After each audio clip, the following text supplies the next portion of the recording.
posturing noise right. the horses make.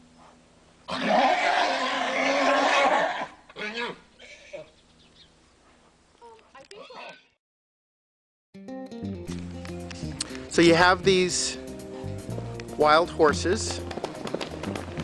What's the first thing that you do to tame that?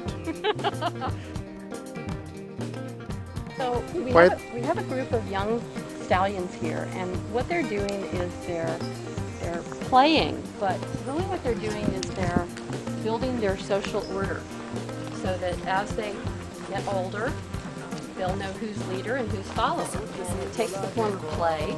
It takes the form of pretty rough play at times, but this is how horses operate. They're playing with each other. And what they're doing while they're playing is they're really building their social order for the future. They're determining who's leader, which is going to be me, but they're also determining the order amongst them.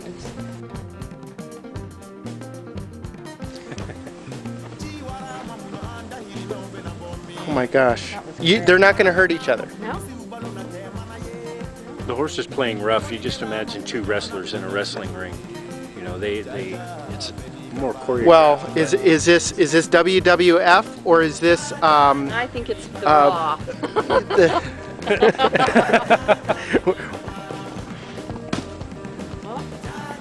What do you hit? It's the RWA, the Royal Wrestling Academy. There you go. And so we're just another part of the environment that the horses are accepting.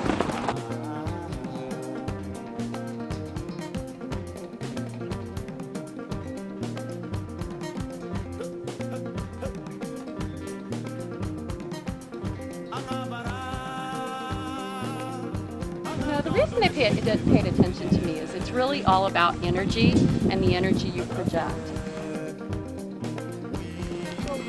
What they're doing right now is what we call self-exercise. Okay.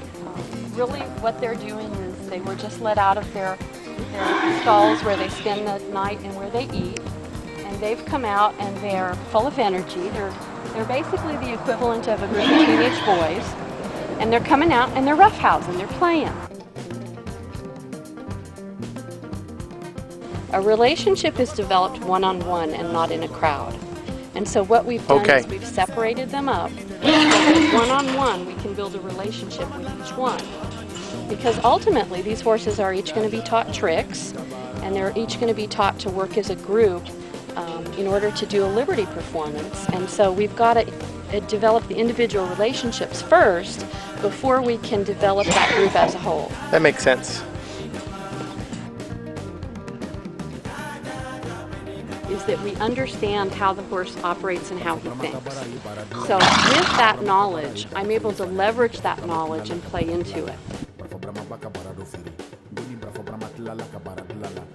And then watch where you're going. Try and stay in between his head and his shoulder so you can see him in your peripheral vision.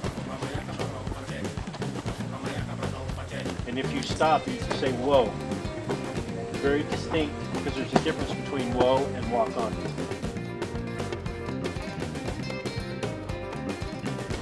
There he goes, there he goes.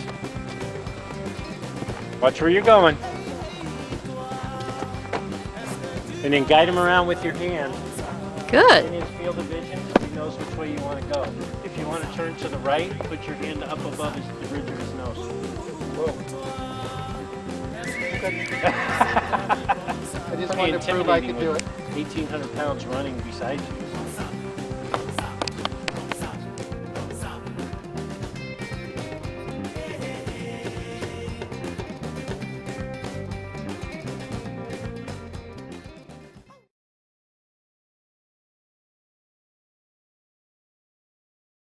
Tonight. We'll be back with more headlines right after this. Mics are clear.